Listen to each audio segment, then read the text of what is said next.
हैं औलिया की जिंदगी क्या होती है, उस पर थोड़ी सी रोशनी डालूंगा। और उससे भी कबल हुजूर नबी करीम सल्लल्लाहु अलैहि वसल्लम की 2-3 मिनट में शान बयान करूंगा, फिर मैं अपनी गुफ्तगू आगे बढ़ाऊंगा। हुजूर नबी करीम सल्लल्लाहु अलैहि वसल्लम की शान क्या है और उनसे मोहब्बत रखना हम अहले सुन्नत वल जमात के लिए कितनी अहमियत का हामिल है। तो हजरत हसन बिन साबित फरमाते हैं एक शेर के अंदर, यकफी बिना अला मन गैरिना हुब्बुन नबी मुहम्मदिन इयाना।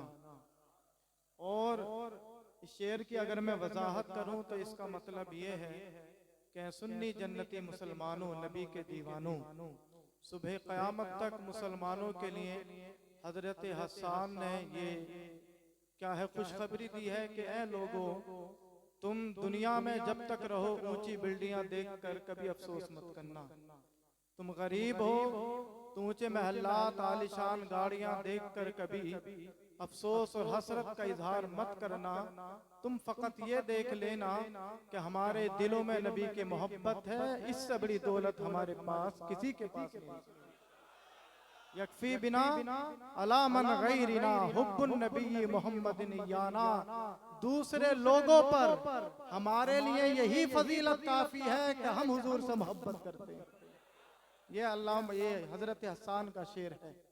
और हुजूर की शान क्या है तो आला हजरत के जुमले सुनो। आला हजरत क्या फरमाते हैं, हर इंसान को जन्नत की तमन्ना है, 8 जन्नतें हैं, लेकिन आला हजरत ने कमाल कर दिया। आला हजरत कहते हैं कि अगर 8 जन्नत की खुशबू को जमा किया जाए तो वो उस खुशबू का मुकाबला नहीं कर सकती है जो हुजूर की जुल्फों से फूटती है। बज़्मे सनाए जुल्फ में मेरी उरूसे फिक्र को सारी बहारें हश्त खुल्द छोटा सा इत्रदान है। यानी 8 जन्नत की खुशबू अगर जमा की जाए तो वो हुजूर की जुल्फों से फूटने वाली खुशबू का मुकाबला नहीं कर सकती।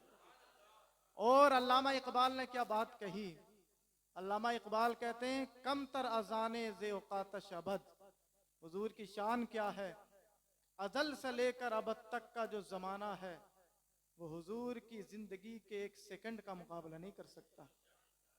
और दाता अली हजवेरी कश्फुल महजूब के अंदर लिखते हैं, वली की सारी जिंदगी नबी के एक सांस के बराबर नहीं हो सकती है।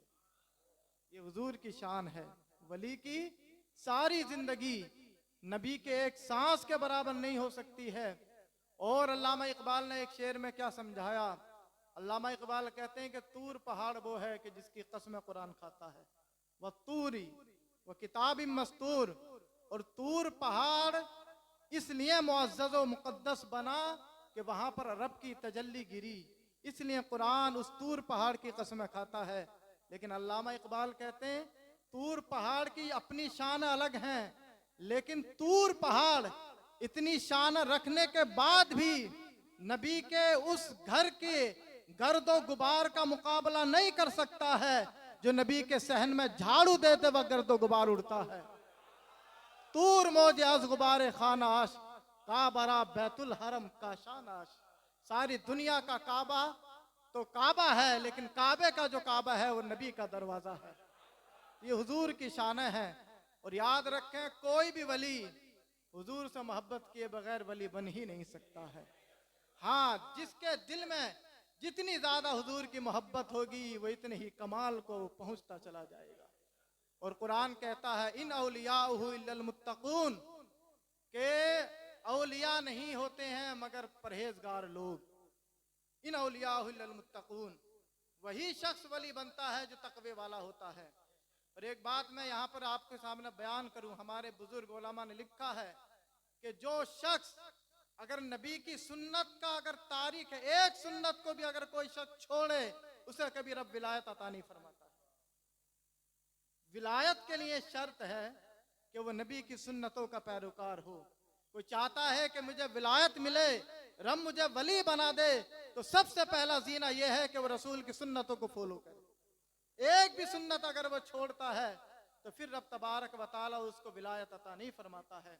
हजरत बायजीद बिस्तामी और बुस्तामी दोनों तलफ्फुज़ हैं, बस्तामी गलत है। हजरत बायजीद बिस्तामी ये बहुत पाए के बुजुर्ग हैं और इतने कमाल को ये पहुंचे हैं, खुद फरमाते हैं कि लौ रातनी जहन्नम लखमिदत, अगर जहन्नम बायजीद बिस्तामी का चेहरा देख ले तो बुझ जाए। हाँ, ये वो मकाम है हजरत बायजीद बिस्तामी का। और कि आपका खुद फरमान है कि तुम जहन्नम से डरते हो, जहन्नम फकत मेरा चेहरा देखेगी तो बुझ जाएगी। लौ रातनी जहन्नम लखमिदत। और आपके बारे में आया है कि जब आपका विसाल हुआ तो जब आपको कब्र के अंदर दफना दिया गया, बाकायदा जब मुनकर नकीर सवाल करना आए और कहा उनसे कि मर रब्बुकुमा, तुम्हारा रब कौन है, तो ये वली हैं, वली बायजीद बिस्तामी। क्या कहते हैं, वली की एक वली का कमाल देखो। जब वली का ये कमाल है तो नबी का कमाल क्या होगा। वली कहता है कि तुम मुझसे पूछते हो मर रब्बुकुमा, तुम बताओ मन अंतुमा, तुम दोनों कौन हो। तुम मुझसे पूछना आए हो कि तेरा रब कौन है, तो क्या पूछते हैं मर रब्बु का, तेरा रब कौन है, तो क्या पलट कर जवाब क्या देते हैं, तुम मुझसे पूछते हो मन अंतुमा, तुम दोनों कौन हो। तो उन्होंने दोनों ने कहा कि हम मुनकर नकीर हैं, हमारी ड्यूटी है कि हम रब की जानिब से मुकर्रर करदा फरिश्ते हैं कि जो भी कब्र में मुर्दा आता है उससे सवाल जवाब करते हैं। तो आपका जुमला सुने, आप कहते हैं कि तुम्हें रब ने भेजा है, तो क्या तुम्हें रब ने ये आदाब नहीं सिखाए, क्या तुम नबी के ये सिखाए हुए आदाब नहीं जानते हो कि जब किसी के पास जाते हैं तो पहले सलाम करते हैं। हाँ, वली जो है कब्र में भी आदाब सिखाता है। वली जिंदा होते हैं, जब वली जिंदा होते हैं तो नबी तो फिर और क्या है, बदर जवला जिंदा होते हैं। तो क्या सवाल करते हैं, क्या तुम्हें यह मालूम नहीं है कि जब किसी दूसरे के पास जाओ तो अस्सलाम कबलल कलाम, गुफ्तगू से पहले सलाम किया जाता है। तो कहा हाँ हमें ये बात मालूम है। तो कहा बगैर सलाम के कैसे आ गए, जाओ कब्र से बाहर जाओ, सलाम करके एंट्री करो। बाकायदा बड़ा मोतबर हवाला, गए फरिश्ते बाहर निकले और फिर आकर कहा अस्सलाम वालेकुम या अबा जैद, या आपकी कुन्नियत है हजरत बायजीद बिस्तामी की। तो सलाम किया तो आपने कहा वालेकुम अस्सलाम। तो कहा मन रब्बु का, अब बताइए अब आपका रब कौन है। तो आपने कहा पहले ये बताओ कि तुमने मुझे जो सलाम किया, मोमिन समझकर सलाम किया है या काफिर समझकर। तो जवाब देते हैं कि हमने आपको मोमिन समझकर सलाम किया। तो कहा जब मोमिन समझकर सलाम किया है तो हम मर रब्बु का पूछने का क्या मतलब है। और फिर आप पूछते हैं उनसे अच्छा बताओ तुम मुझसे पूछ, कहते हैं कि हमारी ड्यूटी है, रब ने भेजा है, हम इसको अंजाम देंगे। तो आप कहते हैं अच्छा रब ने भेजा है तुम्हें, तुम्हारी ड्यूटी है। अगर तुम मुझसे पूछ रहे हो तेरा रब कौन है, और अगर मैं कह दूं कि मेरा रब अल्लाह है और तुम अल्लाह की बारगाह में यहाँ से वापस जाओ और जाकर अल्लाह को बताओ मेरे बारे में, और मैं यहाँ कह रहा हूँ कि मेरा रब अल्लाह है, और अगर अल्लाह आसमानों में कह दे कि बायजीद मेरा बंदा नहीं है, मैं कह रहा हूँ कि मेरा रब है वो, और खुदा कहे कि वो मेरा बंदा नहीं है, बताओ मेरी मानोगी या रब को ही मानोगे। मैं कहूँ कि मेरा रब तो अल्लाह है, और जिसकी बारगाह में जाओगे वो कहे कि बायजीद झूठ बोल रहा है, वो मेरा बंदा नहीं है, तो बताओ मेरी मानोगे या अल्लाह की मानोगे। तो कहते हैं हम तो अल्लाह की मानेंगे। अब जुमला सुनो, बायजीद बिस्तामी कहते हैं कि जब रब की ही मानोगे तो मुझसे क्यों पूछते हो, जाओ खुदा से पूछ लो, वो अगर कह दे बायजीद मेरा बंदा है तो मैं उसका बंदा हूँ, वो अगर मुनकिर हो जाए तो मैं उसका बंदा नहीं हूँ। बाकायदा गैब से उसी वक्त आवाज आई, क्या फरिश्तों रुक जाओ, हाजा अबू यजीद आशा फी मोहब्बती व माता फी मोहब्बती व युबासु हाकदा। ये जो बायजीद बिस्तामी है ये मेरी मोहब्बत में जिया है, मेरी मोहब्बत में मरा है, कयामत के दिन ये मेरी मोहब्बत में उठेगा। ये होती है वली की जिंदगी कि ये बायजीद मेरा बंदा है, आशा फी मोहब्बती, मेरी मोहब्बत में जिंदगी गुजार के गया है, और वमाता फी मोहब्बती वयुबासु हाकदा, मेरी मोहब्बत में ये मर गया, कयामत के दिन जब उठेगा तो इसकी जबान पर मेरा ही नाम होगा। ये बायजीद बिस्तामी, इनकी बारगाह में कुछ लोग आए और आकर कहा कि फला बुजुर्ग का बड़ा चर्चा है और उनकी विलायत के डंके बजते हैं, चलो उनसे मुलाकात करने चलते हैं। तो हजरत बायजीद बिस्तामी अपने उन लोगों के साथ जो इनकी बारगाह में आए गए, पता चला कि वो नमाज पढ़ा रहे हैं। आपने वुजू किया और वुजू करने के बाद देखा कि वो नमाज से फारिग होकर आ रहे हैं और ये बाकायदा मिलने के लिए गए, उनकी विलायत के बड़े चर्चे, मैं समझा रहा हूँ विलायत क्या चीज़ होती है। और ये गए सफ़र, बहुत लंबा सफ़र तय करके, और वो जब निकल कर आए नमाज से फारिग होकर, तो क्या देखा कि हज़रत बायज़ीद बिस्तामी खड़े हैं उनसे मुलाकात के लिए। तो उन्होंने जो है क़िबले की जानिब थूक दिया और विलायत के डंके।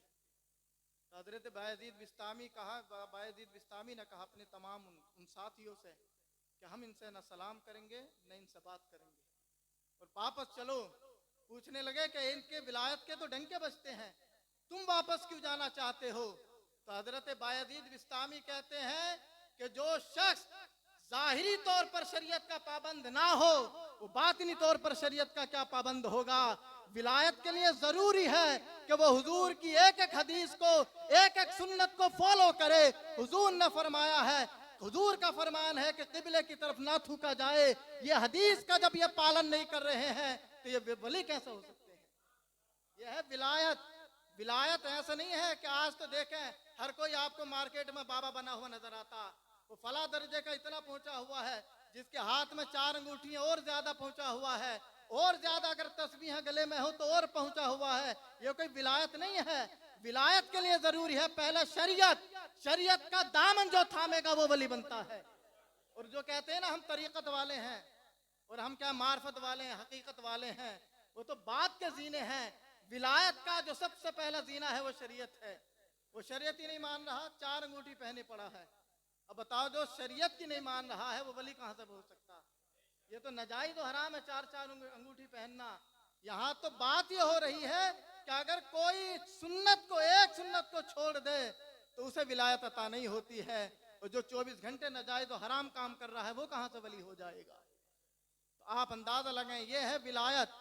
और विलायत के लिए जरूरी क्या है कि वो सबसे पहले शरीयत का पाबंद हो और शरीयत को माने, शरीयत को फॉलो करे।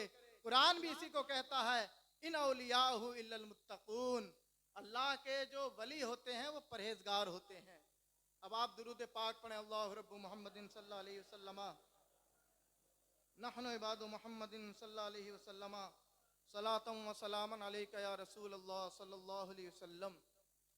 जामे करमाते औलिया के अंदर, और ये किताब है इमाम यूसुफ बिन इस्माइल अन्नबहानी की, और इनका मकाम अरब दुनिया में ऐसा है जैसे अजब दुनिया में आला हजरत का है। आला हजरत के बारे में है जो उसने लिख दिया है, सनद है वो दीन की, अहले कलम की आबरू नुक्ता रजा का है। तो जैसे आला हजरत मुसल्लम है, अरब दुनिया में इमाम यूसुफ बिन इस्माइल अन्नबहानी मुसल्लम है। उनकी किताब है जामे करमाते औलिया। उसके अंदर इन्होंने लिखा है शेख मोहम्मद बिन सुलेमान अल जजूली का एक वाकया। और क्या वाकया है आप सुनेंगे तो तड़प जाएंगे। बच्चे बैठे इसलिए मैं इसको बयान कर रहा हूँ। ये रहने वाले हैं अफ्रीका के बुजुर्ग शेख मोहम्मद बिन सुलेमान अल जजूली, और इन्होंने ऐसी किताब लिखी है कि दुनिया में दूसरी ऐसी किताब नहीं लिखी गई, दलाइलुल खैरात शरीफ। हाँ, वो दुनिया की ऐसी किताब है कि जैसी कोई किताब नहीं लिखी गई। और क्या है उस किताब के अंदर? पहले सफे से शुरू करेंगे तो आखिरी सतर तक दुरूद शरीफ, दुरूद शरीफ, दुरूद शरीफ। और उनसे पूछा किसी ने, ये वाकया जामे करमात औलिया के अंदर है, कि आपने अनोखी किताब लिख दी, शुरू से लेकर आखिर तक दुरूद शरीफ, दुरूद शरीफ, दुरूद शरीफ, तो क्या मकसद है इसका? तो कहते हैं ये जो किताब लिखी है ना, इसके पीछे एक वाकया है और उसी वजह से ये किताब लिखी गई है। तो आप कहते हैं शेख मोहम्मद बिन सुलेमान अल जजूली के जब मैं अफ्रीका से मिस्र के दौरे पर जा रहा था, और ये इतने बड़े वली थे अपने जमाने के कि इनकी विलायत का डंका अफ्रीका से मिस्र तक बजता था। और बर्बर कौम अफ्रीका के अंदर रहती थी उस जमाने में, तो ये बर्बर कौम से ताल्लुक रखते थे। और अगर मुझे 2 मिनट का टाइम दे तो मैं बर्बर कौम को बताऊं, अफ्रीका के अंदर बर्बर कौम वो गुजरी है कि उससे अफ्रीका के लोग डरते थे। इतने जंगजू लोग थे वो, उनके सामने कोई नहीं आता, ये तो बर्बरी है। ये तातारियों का कभी दौर हुआ था, ऐसे बर्बरियों से लोग डरते थे। हजरत अमीर मुआविया ने उकबा बिन नाफे को वहां भेजा, ये ताबई हैं, कहा कि बर्बरी लोगों का जुल्म बड़ा बढ़ता जा रहा, वहां पर जाकर इस्लाम का झंडा लहराओ। उकबा बिन नाफे हजरत अमीर मुआविया के हुक्म से आए अफ्रीका के अंदर। ये सबसे पहले बुनियाद बने हैं अफ्रीका में इस्लाम फैलाने की, उकबा बिन नाफे। जब ये आए ताबी हैं, इनके साथ 12 सहाबा भी थे। जब ये आए तो वो बर्बर कौम जो थी इनको कहीं भी टिकने नहीं दे रही थी। हजरत उक़बा बिन नाफे को छावनी डालने के लिए, पड़ाव डालने के लिए इन्होंने देखा है कि बर्बर कौम बड़ी जंगजू है, कहीं टिकने नहीं देती।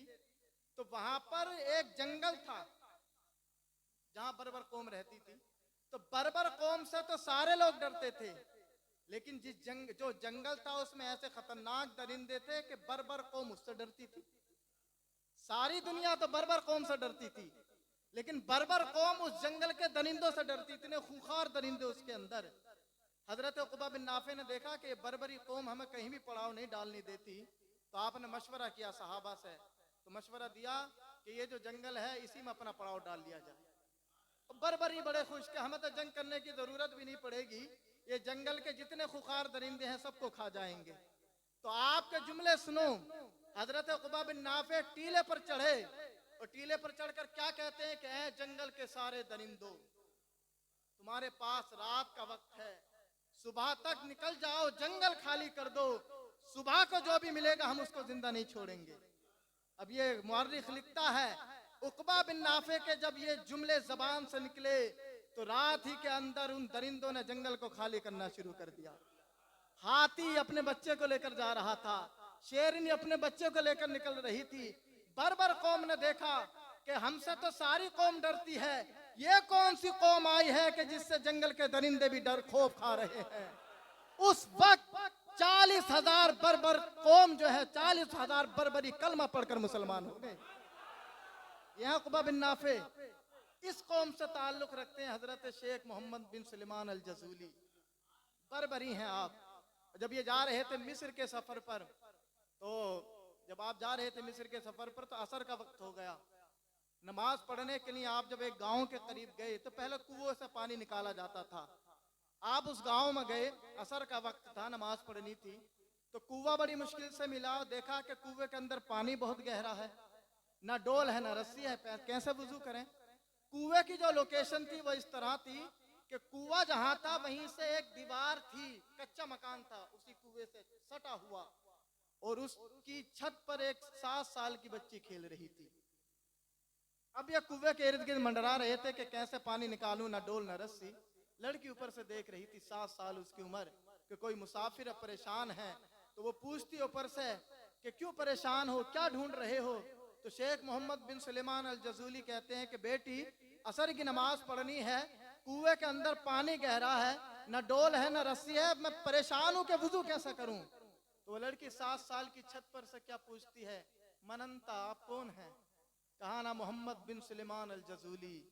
जैसा आज बच्चे बच्चे जानता ना मैं आला हजरत हूँ, तो ऐसे ही उस जमाने में उनके डंके बजते थे। कहा कि मैं मोहम्मद बिन सुलेमान अल जज़ूली हूँ। लड़की समझ गई ये तो इस जमाने के सबसे बड़े वली हैं। और क्या कहती है लड़की, अंतल लदी युस्ना अलैका बिल खैर व अंत ला तस्तती अन तुखरिजल मा मिन हादल बीर। इतने बड़े वली हो कि जिनकी विलायत का डंका अफ्रीका से मिस्र तक बजते हैं और कुएं से पानी भी नहीं निकाला जा रहा। इतने बड़े वली, वांत अंतल लदी युस्ना अलैका बिल खैर वांत ला तस्तती अन तुखरिजल मा मिन हादल बीर, और कुएं से पानी भी नहीं निकाल सकते। तो मोहम्मद बिन सुलेमान अल जज़ूली कहते हैं मैं समझा शायद लड़की मेरी बात नहीं समझी। फिर दोबारा रिपीट किया, कहा कि बेटी ना डोल है ना रस्सी, वुजू कैसा करूं। तो लड़की कहती है मैं समझ गई, तुम हो इतने बड़े वली, पानी बगैर डोल और रस्सी के नहीं निकाला जा रहा, लेकिन मैं तुम्हें बताती हूँ कि बगैर डोल और रस्सी के पानी कुएं से कैसे निकाला जाता है। ये नीचे खड़े हैं, लड़की अपनी छत पर है, और छत की पछीत से कुआं सटा हुआ है। मोहम्मद बिन सुलेमान अल जज़ूली कहते हैं मैं नीचे खड़ा था, लड़की अपनी छत से झुकी कुएं के ऊपर और उसने थूक दिया कुएं के अंदर। कहते हैं मोहम्मद बिन सुलेमान अल जज़ूली मैं समझ नहीं पा रहा था कि उसका थूक कुएं में पहले गया है या कुएं का पानी उछलकर बाहर पहला गया है। 7 साल की उम्र, 7 साल की बच्ची, ये बच्चे 7 साल के हैं, लेकिन जबान में खुदा ने वो तासीर रखी है, थूक देती है तो कुआं अपना पानी उछाल कर बाहर कर देता है और कहती है चचा जान बगैर डोल और रस्सी के पानी कुएं से ऐसे निकलता है, वुजू कर लें। अब जब वुजू करने लगे तो फिर कहती है वो बच्ची, क्या चचा जान वुजू तो बाद में करना, पहले ये तो बताओ, तुम जानते हो कौन है वो कि जिन पर दुरूद पढ़ने से अल्लाह तबारक व तआला ज़बानों में ये तासीर पैदा फरमा देता है। आपने पूछा कि तू ये बता, है तेरी 7 साल की उम्र और तू जो है जबान में तेरी ये कमाल है, तू थूक देती है तो कुएं से पानी बाहर आ जाता है, ये तुझे मर्तबे कैसे हासिल हुए? तो वो 7 साल की बच्ची कहती है बेकसरती सलाती अलन नबी सल्लल्लाहु अलैहि वसल्लम, कि मैंने जब से होश संभाला है मैं मुस्तफा पर कसरत के साथ दुरूद व सलाम पढ़ती आई हूँ।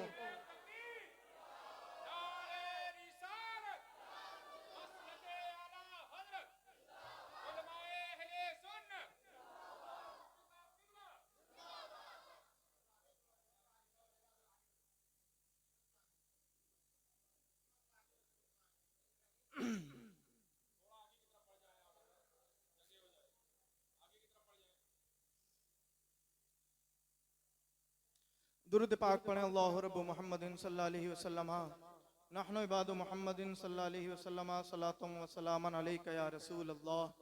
वो पूछते हैं कि बता बेटी, 7 साल के अंदर तुझे ये कमाल कहाँ से हासिल हो गया?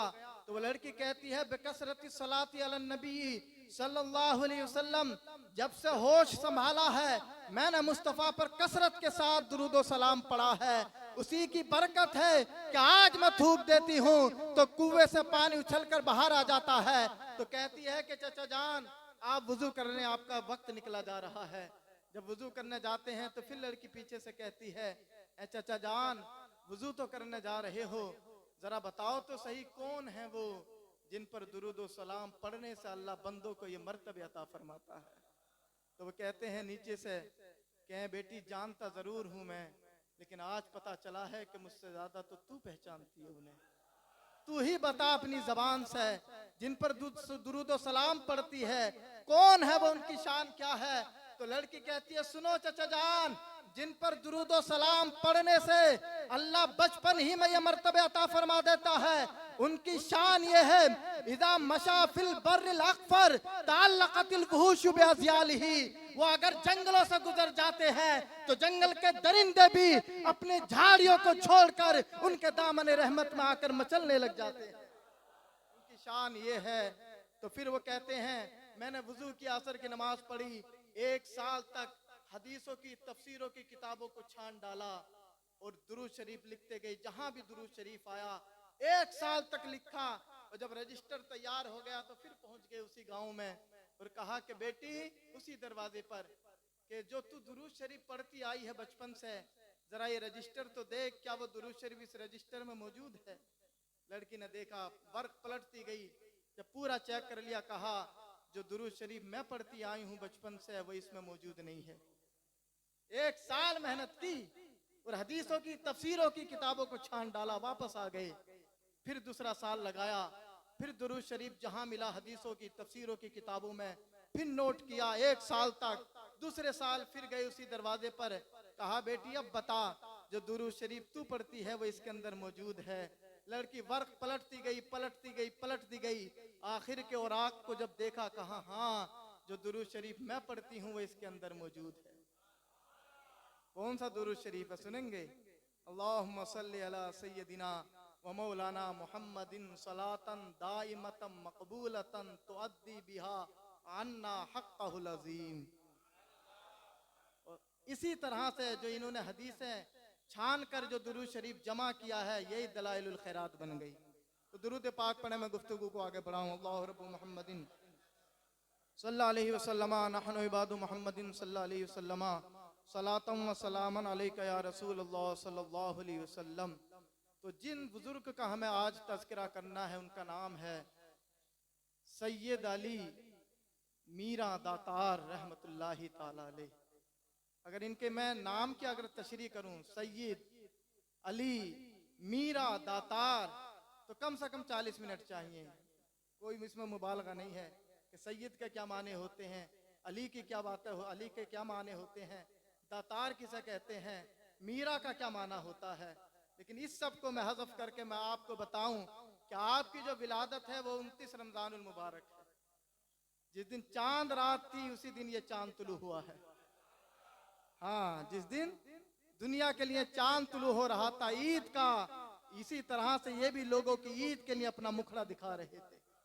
और ये भी आपकी करामत है कि जब आपकी वालदा का नाम है आयशा और आपके वालिद का नाम है दोस्त मोहम्मद और आपके दादा का नाम है इल्मुद्दीन, तो आपकी जब विलादत हुई तो आपकी वालदा जो आयशा हैं, आज भी करामत मौजूद है, ये चक्की पीसा करती थी। और चक्की कैसे पीसा करती थी? अगर मेरी आवाज जा रही है घरों में तो कुरान करीम पढ़ा करती थी और चक्की पीसा करती थी, दुरूद शरीफ पढ़ा करती थी, चक्की पीसा करती थी।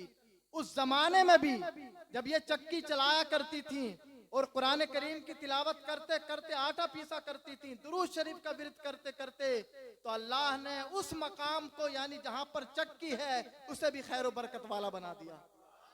और आज भी उस जमाने में भी जो आप जब चक्की पीसा करती थी, अगर आपकी चक्की के साथ साथ अगर कोई जिन्न और आसेब शहर ज़दा आदमी चक्कर लगा लिया करता था तो उसके जिन्नात और आसेब सारे के सारे चक्की के साथ लिपट जाया करते थे। और अब पहले तो खुली जगह थी, अब वहां पर गुंबद है। आज भी अगर वहां पर कोई 4 या 7 या 11 चक्कर लगा लेता है तो सारे के सारे जिन्नात आज भी उस चक्की के अंदर सिमट जाते हैं। ये अल्लाह की शान है कि जहां कुरान पढ़ा जाए, दुरूद शरीफ का विरद हो, अल्लाह तबारक व तआला उस जगह को भी खैर बरकत वाला बना देता है। तो ये आपकी वालदा हैं जिनका ये मकाम है। तो आपका जब क्या है विसाल हुआ तो आप 3 महीने के थे और बाद लोगों ने लिखा कि 10 महीने आपकी उम्र थी। हजरत सैयद अली दातार मीरा रहमतुल्लाहि ताला अलैह की, और आपके घर में खादिमा थी दौलत भी। और ये भी कितनी वलियां हैं आप देखें, पूरा जिस पे भी रोशनी डालें नजर आता है कि जैसे घराना क्या बच्चा बच्चा वली पैदा हो रहा है। हाँ, दादाओं पर नजर डालें तो वो भी पीराने पीर हैं, और अगर उनकी औलाद पर नजर डालें तो वो भी पीरों के पीर नजर आते हैं। तो जब आपकी वालदा का विसाल हुआ तो आपकी उम्र थी 3 साल और आप ज़ारो कतार रोने लगे, दूध नहीं मिल रहा, वालदा का इंतकाल हो गया। तो आपके घर में जो खादिमा थी दौलत भी, उन्होंने दुआ की, उनसे रोना नहीं देखा गया कि 3 महीने का बच्चा है और माँ का इंतकाल हो गया है, कितनी उन्हें क्या है कितना अफसोस हुआ होगा। उन्होंने अल्लाह की बारगाह में दुआ की कि परवरदिगार आलम, ये 3 महीने का बच्चा है, इसकी वालदा का इंतकाल हो गया, दूध के लिए रो रहा है, तू इसके लिए दूध का इंतजाम फरमा। और ये जो दौलत भी हैं, इनकी शादी नहीं हुई थी, ये कुंवारी थी, लेकिन जब हजरत सैयद अली मीरा दातार जब भूख के लिए तड़पे हैं, अल्लाह ने उनके सीने में दूध की नदियां जारी कर दी। हाँ, हालांकि वो कुंवारी हैं, मुहाल है कुंवारी का दूध उतरना, लेकिन रब तबारक व तआला अपने वली को जब पालना चाहता है, कुंवारी के सीने में भी दूध की नदियां जारी फरमा देता है।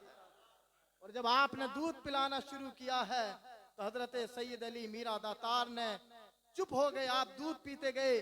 और जब देखा आपके वालिद दोस्त मोहम्मद ने कि दौलत बीबी अपने वक्त की वलिया है, दुआ कर दे, हाथ उठा दे अल्लाह की बारगाह में, तो अल्लाह तबारक व तआला दुआ को रद्द नहीं फरमाता।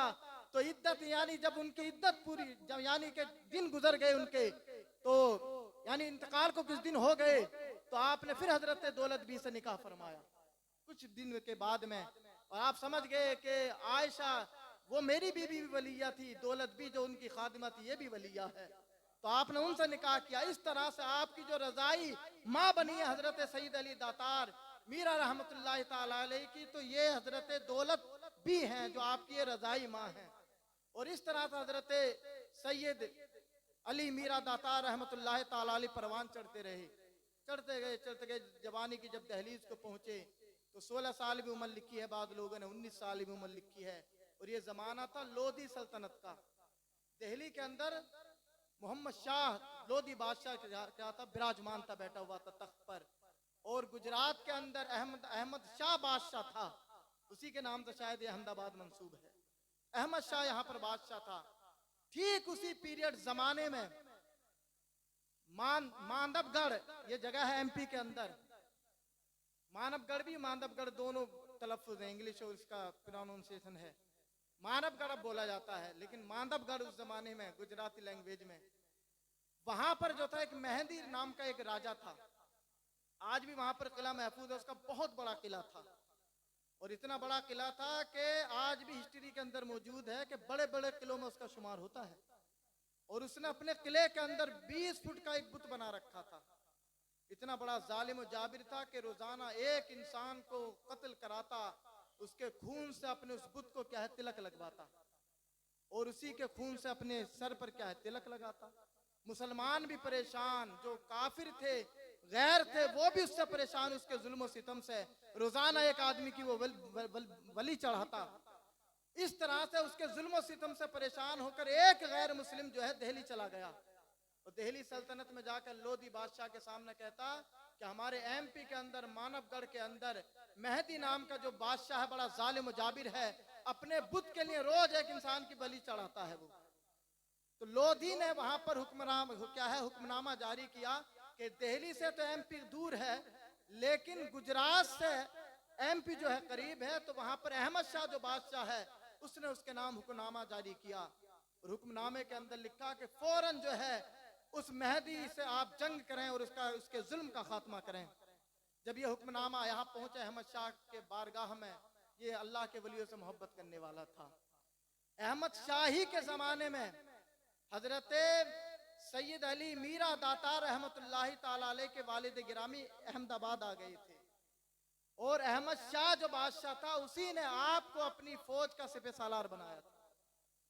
उसने हुक्म दिया हजरत इन्हें दोस्त मोहम्मद को कि जाओ, कुछ लोग लेकर जाओ और वहां पर एमपी में जो मेहंदी राजा है उसके जुल्म का खात्मा करो। तो आपके वालिद गिरामी यानी दोस्त मोहम्मद जो है 250 लोगों को लेकर गए, और आपके बारे में यह था कि अहमद शाह बादशाह आपके वालिद गिरामी जो है दोस्त मोहम्मद, इन्हें जिस जंग के लिए भी भेजता था तो इनकी बरकत से फतहयाबी जल्द हो जाया करती थी। जहां भी जाते सैयद घराने से हैं, हाँ हसनी हुसैनी इनका घराना है। जिस जंग में भी जाते मिनटों के सेकंड यानी ज्यादा देर नहीं लगती, यूं कह लें कि फौरन क्या फतह हो जाती। लेकिन जब यहाँ आए 250 लोगों की फौज लेकर, तो 1 महीना नहीं, 2 महीने नहीं, 3 महीने से ज्यादा का अरसा लग गया, फतह नहीं हासिल हो रही। इधर अहमद शाह बादशाह परेशान, और अहमद शाह बादशाह का इंतकाल हो चुका था, यानी उसका जो बेटा महमूद शाह बेगड़ा, वो उस वक्त क्या सल्तनत पर फाइज था अहमदाबाद के अंदर। उसके जमाने में जो है मोहम्मद दोस्त मोहम्मद जो है वो लड़ने के लिए यहाँ पर आए। तो उसने क्या देखा ख्वाब में कि हुजूर जो है उसके ख्वाब में तशरीफ लाए। महमूद शाह बेगड़ा जो अहमद शाह का बेटा था, और उससे कहा कि ऐसे यहाँ पर फतह हासिल नहीं होगी जब तक के दोस्त मोहम्मद का बेटा जंग में नहीं जाएगा। और कौन है दोस्त मोहम्मद का बेटा जिनका आज उर्स हम मना रहे हैं? ये ख्वाब में बशारत हुई। तो उसने फौरन लिखकर भेजा कि जो इनका बेटा है, जो इनके बेटे हैं हजरत सैयद अली मीरा दातार, उनको जल्दी भेजा जाए। आपकी उम्र 19 साल थी, बाद मुअर्रिखीन ने लिखा 16 साल आपकी उम्र थी। जब आप गए हैं लड़ने के लिए, तो आप जब गए हैं उनावा शरीफ से जब निकले, उनावा शरीफ जब आपके रास्ते में पड़ा तो आपने वहां पर वजू किया है, और वहां वजू करने के बाद आपने जो मिसवाक की थी उसको वहीं गाड़ दिया था आपने। और ये अल्लाह की बरकत है कि जो मिसवाक आपने दांतों से अपनी मस की थी, वापसी में आए तो पूरा दरख्त बन चुका था। और आज भी, पहले जमाने में यह था कि लोग उस दरख्त से मिसवाक तोड़वाया करते थे खुद्दामों से। अब तो वो क्या है, घेर लिया गया है उस दरख्त को। अब भी जो खास लोग होते हैं उनको मिसवाक मिल जाती है उस दरख्त से। तो आपने वहां पर वजू किया, मिसवाक की, और मिसवाक को वहीं गाड़ कर चले गए। और ऐसी उनावा शरीफ ऐसी जगह है कि जब आप वजू कर रहे थे तो तमन्ना कर रहे थे काश के मैं यहीं पर क्या है दफन हो जाऊं। हजरत सैयद अली मीरा दातार वजू किया, तमन्ना की। रब तो बुजुर्गों के दिलों को भी जानता है। आप गए लड़ने के लिए, लेकिन जब आप आए हैं यहाँ मध्य प्रदेश मानवगढ़ के अंदर, तो उसका जो किला था बड़ा ऐसी, उसने 18 फीट लंबी दीवारें, उसकी मजबूत दीवारें। आपने देखा कि जाने का रास्ता कहीं से नहीं है, सिवाय एक तरफ के कि उस तरफ जो तालाब था वहां की दीवार कमजोर थी सुरंग करने के लिए। तो आप जब उस तरफ घूम कर गए तो देखा कि तालाब तो बड़ा गहरा, बहुत गहरा उसने तालाब कर रखा था, और पानी बहुत ज्यादा उसमें। तो आपकी करामत की, आपने वहां पर दुआ मांगी तालाब के एक किनारे खड़े होकर, कहें परवरदिगार आलम जो मूसा के लिए समंदर में रास्ते बना देता है, तू वही रब है, तू आज मेरे लिए भी इस तालाब के अंदर रास्ते बना दे। आपने जब ये दुआ की है तो आप कभी हाथ नहीं उठे थे कि तालाब ने क्या है आपको क्या है रास्ता दे दिया। और आप जब गए हैं तालाब के अंदर तो आप घोड़े को ऐसे दौड़ाते जा रहे थे तालाब के अंदर जैसे खुशकी मचा रहे हैं। वो फालिकुल हक वो फालिकुल बहर है रब तबारक व तआला। उसने मूसा के लिए समंदर को फाड़ा तो इधर सैयद अली मीरा दातार के लिए भी तालाब को फाड़ दिया। और आपके बारे में यह है कि जब आप गए उस दीवार के करीब पहुंच गए तालाब पार करके तो 20 फुट ऊंची दीवार कैसे अंदर जाएं। तो फिर आपने दुआ की रब से, और अब रब से दुआ करके जब आपने घोड़े को एड़ लगाई है तो बड़ी मोतबर रिवायत है कि आपका घोड़ा इतनी तेजी के साथ रूहानी ताकत के जरिए उछला कि वो 20 फुट की दीवार फांद कर अंदर चला गया। और आपने अंदर जाकर सुरंग की, सारे लोगों को अंदर किया उस रास्ते से। और फिर जब आप अंदर किले के अंदर चले गए तो अल्लाह वालों की शान देखो। हम लोग होते तो डरते छुपते कहीं से कोई सिपाही ना आ जाए। ये अल्लाह वालों की शान है कि आपने जब एंट्री की है वहां पर उसके किले के अंदर तो फजर का वक्त हो रहा था। बोले जंग बाद में होगी, पहले रब के सामने सर इसके लिए सर झुका लिया जाए। तो आपने वहां पर वुजू किया। मौत का इनको डर नहीं होता अल्लाह वालों को, मौत से तो हम डरते हैं लेकिन उनको मौत से डर नहीं है। आपने जब किले के अंदर एंट्री की है तो कहा जंग बाद में होगी, पहले रब को राजी कर लिया जाए। सारे लोगों से कहा वुजू किया जाए, सब ने वुजू किया। 125 लोग आपके साथ थे उस वक्त, सब ने वुजू किया, नमाज फजर पढ़ी। और जब आप लड़ने के लिए, उसका किला ऐसा नहीं था, 17-18 गांव को अहाते में किए हुए था उसका किला, इतना बड़ा किला, बड़ी खुफिया जगह पर रहता था, डरपोक भी था। और जब आप लड़ते चले गए और वो इतना डरपोक था कि उसने नजूमियों को भी अपने क्या है दरबार में क्या है रख रखा था। और उनसे पूछता है कि ये जो सामने से आ रहा है ये कौन है, कि ऐसा नूरानी चेहरा तो मैंने आज तक नहीं देखा। दूर से देखकर कहता है तो नजूमी कहते हैं अपने इल्म के जरिए ऐसा लगता है कि ये तेरा खात्मा करने के लिए आ रहा है। छुप कर भाग गया। आप क्या है कत्ल करते जा रहे थे। उसे जब पता चला कि नजूमियों ने कहा कि तेरे खात्मे के लिए आ रहा है तो वो दुम दबाकर जब भागा है, आप भी उसके पीछे भागे। हजरत सैयद मीरा अली दाता रहमतुल्लाह ताला अलैह तो वो किले की एक महफूज जगह में जब पहुंचा है तो आप भी पहुंच गए। कहां तक क्या है भागता, जब आप उसके सामने पहुंचे तो आपका ऐसा रोबदार चेहरा कि वो थरथराने लगा, कांपने लगा आपके चेहरे को, रोबदार चेहरे को देखकर। और कहता है कि मैं अपने आप को आपके सामने सरेंडर करता हूं। तो आपने कहा सरेंडर बाद में करना, पहला कलमा पढ़कर मुसलमान हो, पहला कलमा पढ़ मुसलमान हो। तो वो कहता है कि मैं मुसलमान तो नहीं हूंगा लेकिन हाँ मैं अपने आप को सरेंडर करता हूं। और सरेंडर की इंतहा उस जमाने में ये होती थी कि उसके सर पर जो चोटी थी अपनी चुटिया को काट कर वो आपके सामने जमीन पर डाल देता। ये हुआ करती थी कि आदमी इंतहाई दर्जे का उसने अपने आप को सरेंडर कर दिया। अपनी तलवार को उसने इस तरह से जमीन में गाड़ दिया, कहा कि मैं निहत्ता हूं, कलमा तो नहीं पढ़ूंगा लेकिन आप मेरे साथ जो चाहे सुलूक करें।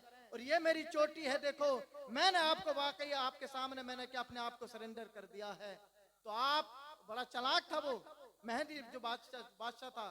आप जब उसकी चोटी उठाने के लिए गए, झुके, तलवार उसकी खड़ी हुई थी, उसने अपनी तलवार उठाई और हजरत सैयद अली मीरा दातार की गर्दन पर जब चलाई है तो गर्दन अलग और आपका धड़ बिल्कुल ऐसे खड़ा रहा, सर आपका जमीन पर, लेकिन आपका जो वजूद था सर कटने के बाद भी ऐसा खड़ा रहा। और बाद में मौरिखीन ने लिखा तो उसने आपके सर को तन से जुदा कर दिया लेकिन आपके कटे हुए वजूद ने अपने नियाम से तलवार को निकाल लिया। और जब तलवार को नियाम से निकाला और जब देखा उसने मेहदी ने कि ये कौन सा अल्लाह का बंदा है, ये कौन है कि सर इसका जमीन पर है लेकिन इसका वजूद फिर भी खड़ा हुआ है, फिर वो तुम दबाकर भागा। तो हजरत सैयद अली मीरा दातार 1 किलोमीटर नहीं बल्कि 8 किलोमीटर तक अपने कटे हुए सर के साथ उसके पीछे भागते रहे। और जब 8 किलोमीटर दूर भागते रहे जब उसको पकड़ा है तो आपके उसी वजूद ने कि जिसके ऊपर सर नहीं था उसी वजूद ने जब तलवार चलाई है तो उसके जिस्म के 2 टुकड़े कर दिया। और ऐसी एक गुमनाम जगह जाकर फिर आपका वजूद जमीन पर आया तो आप फिर उसी वक्त ख्वाब में तशरीफ लाए। अपने दादा इल्मुद्दीन के वो भी बहयात थे और जो बादशाह था महमूद शाह उसके ख्वाब में कहा कि कि मैंने इसकी हुकूमत का खात्मा कर दिया है, लेकिन मेरा वजूद फला जगह आप पड़ा हुआ है, आकर मुझे संभाल लो। फिर यहाँ से ये महमूद शाह बेगड़ा और आपके दादा इल्मुद्दीन गए। और ये भी अजीब बात है कि जब आपके वजूद को, जब जहां आपका वजूद गिरा हुआ था जमीन के जिस हिस्से पर, क्या देखते हैं कि पूरे जिस्म पर गुलाब के फूल थे उगे हुए। ऐसा था कि जैसे कब्र बन गई हो, गुलाबों से ढका हुआ आपका। ये अल्लाह वाले हैं। और आपके वजूद को जब ताबूत में रखा, घोड़े पर सवार करके जब आए, तो जब गुजरे हैं वहीं उसी जगह से जहां जाते हुए आपने वजू किया था, जहां मिसवाक गाड़ कर गए थे, तो वहां जब घोड़ा पहुंचा है कि जिस घोड़े के ऊपर आपकी क्या है लाश थी, यानी नाश मुबारक थी, तो घोड़ा वहां जाकर रुक जाता है, आगे चलने का नाम नहीं लेता। हैरान और परेशान कि घोड़ा आगे क्यों नहीं बढ़ रहा है। तो जो आपके साथ सिपाही रास्ते में गए थे, उन्होंने कहा कि यहाँ पर हजरत सैयद अली मीरा दातार 19 साल आपकी उम्र थी, अल्लाह ने कितने बड़े बुलंद मर्तबे से आपको नवाजा था कि कटे हुए वजूद के साथ भी आपने उसके तन को क्या है सर से जुदा कर दिया। ये हजरत सैयद मीरा अली दातार है। जब वापस गए हैं तो घोड़ा आगे नहीं बढ़ता। तो कहते हैं जो आपके साथ फौजी गए थे कि हजरत ने यहाँ पर वजू फरमाया था, ये जो मिसवाक है, यहाँ ये जो दरख्त नजर आ रहा है, ये हजरत की मिसवाक ही है। कि देखो मिसवाक के अंदर अल्लाह ने वो बरकत रखी है कि ये पूरा दरख्त बन गया है। और ऐसा नहीं है कि अगर मैं इसको हदीस से जोड़ूं तो हर एक बात को मैं हदीस से साबित कर दूंगा। हाँ, हजरत सलमान फारसी के लिए हुजूर ने जब दरख्त के खजूर के दरख्त लगाए थे, तो वो एक साल में इतने बढ़ते थे कि जैसे कि दूसरे दरख्त 2 साल में बढ़ते थे। ये साबित है। और हजरत सैयद अली मीरा दातार के दांतों से लगी हुई मिसवाक पूरा दरख्त बन चुकी थी। तो कहा कि हजरत की ख्वाहिश थी कि हजरत यहीं पर दफन होना चाहते थे, उनावा शरीफ, वहीं पर हजरत को दफन किया गया। और आज भी हजरत की इतनी करामत मशहूर हैं कि आज भी जितना भी खतरनाक जिन हो, अगर हजरत के मजार पर वो उस वक्त पहुंचे जिस वक्त लुबान सुलगता है, यानी असर से मगरिब के दरमियान, तो वहां की ये खास बात है कि जो आपके कब्र अनवर पर जो लुबान सुलगाया जाता है, तो वो लुबान जो है हुजूर हजरत की कब्र से मस होकर उसका धुआं जब उस मरीज की नाक के जरिए जाता है तो जिन बाहर आ जाता है। हाँ, असर और मगरिब के दरमियान क्या है लुबान सुलगाया जाता है। और उस ये आबो हवा है ऐसी, कुरान में इसका सबूत है कि मछली जिंदा हो गई थी हजरत मूसा के लिए, कि वहां आबो हवा ही ऐसी थी कि वहां जब गुजरे तो मछली जिंदा हो गई। ये तफसीली वाकया है, लेकिन ये अल्लाह वालों की बात है कि जहां उनका आज भी जिसमें मुबारक दफन है, अगर उस कब्र से, उन ईंटों से, उस गुंबद से अगर लुबान टच होकर मस होकर मरीज की नाक में जाता है तो जिन बाहर आ जाता है। आसेब ज़दा हो, हजरत की निगाह अगर हो जाए तो आसेब ज़दा ठीक हो जाता है। जो कहीं से लाइलाज हो वो हजरत की अगर बारगाह में पहुंच जाए तो हजरत के दरबार में पहुंचते ही उसे शिफाया भी मिल जाती है। और वो एक बुजुर्ग के भाई, एक हजरत का मुरीद था देवीलाल मारवाड़ी, उसके बारे में तो यह है कि वह हजरत का इतना बड़ा मोतकिद था कि वो हुजूर के हजरत के रोजे पर अक्सर जाया करता था। अहमदाबाद का रहने वाला, ये 1935 की बात है। हजरत के मजार पर अक्सर जाया करता, औलाद उसकी नहीं थी, औलाद मांगना जाया करता। लेकिन हजरत, ये अल्लाह वाले होते हैं, सूफिया होते हैं कि ये नहीं देखते कौन है, कौन आया, किस मजहब का है, वो सिर्फ दिल देखते हैं कि दिल में क्या ख्याल लेकर आया है। था वो देवीलाल, जब हजरत की बारगाह में जाता बेटा मांगा करता कि आप क्या है दुआ फरमा दें। उसके घर में बेटा पैदा हो गया। और जब उसकी उम्र 4 साल हुई तो उसके गले में ऐसी गांठ बनी कि तबीबों ने लाइलाज कर दिया और उसका बेटा मर गया। 4 साल के बाद जारो कतार था होमगार्ड रेलवे के अंदर, जारो कतार रोया करता, अपना कमरा बंद करके रोया करता और हजरत को याद करके रोया करता कि आप ही ने अता किया था, आप ही करम फरमाएंगे। एक दिन क्या हुआ, दरवाजा बंद करके जारो कतार रो रहा था और हजरत का तसव्वुर हर ख्याल में बिठाए हुए था और बस यही दुआ कर रहा था कि आपने अता फरमाया था, आप ही करम फरमाएंगे। तो क्या देखता है वो देवीलाल के कमरे के अंदर एक नौजवान आ गया और कहता है कि तू यहाँ रो रहा है, तेरा बेटा तो दिल्ली के स्टेशन पर मौजूद है। देवीलाल परेशान के कमरे की दरवाजे का तो लोक मैंने लगाया है, ये कहां से आ गया। पलट कर जब पीछे से देखा तो गायब। समझ गया कि हजरत ही क्या है, क्योंकि हजरत के ख्याल में डूबा हुआ था। दौड़ा दौड़ा टिकट करा के आनन फानन गार्ड तो था ही। जब दिल्ली आया तो इससे पहले जो वहां पर मालगाड़ी खड़ी थी, वहां पर एक खातून, हिंदू खातून जो सफाई कर रही थी गाड़ी के, रेलगाड़ी के डिब्बों की, वो कहती है कि ये सफेद लिबास में किसका बच्चा है। और दौड़ी दौड़ी स्टेशन मास्टर के पास लेकर गई और कहा कि मुझे फला रेलगाड़ी के डिब्बे में मिला है, कौन अपना बच्चा छोड़कर चला गया है।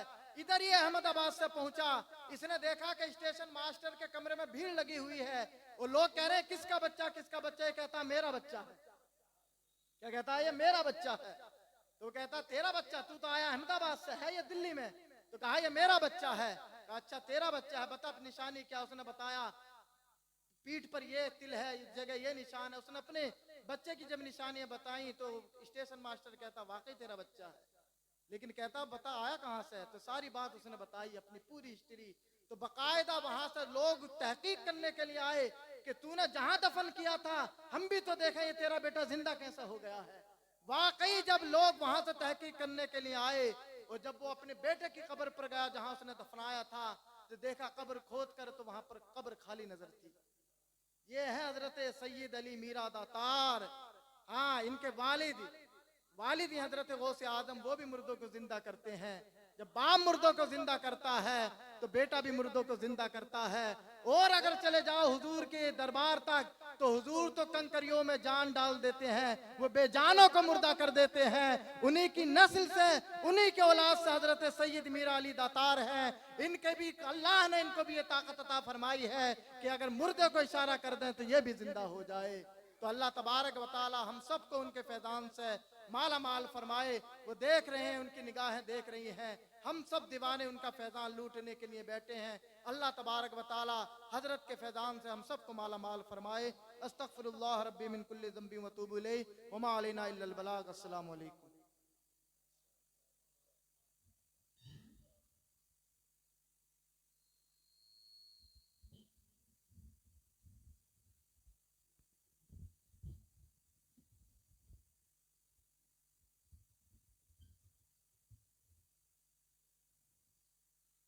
बैठे हजरात, आप लोग कहाँ जा रहे हैं?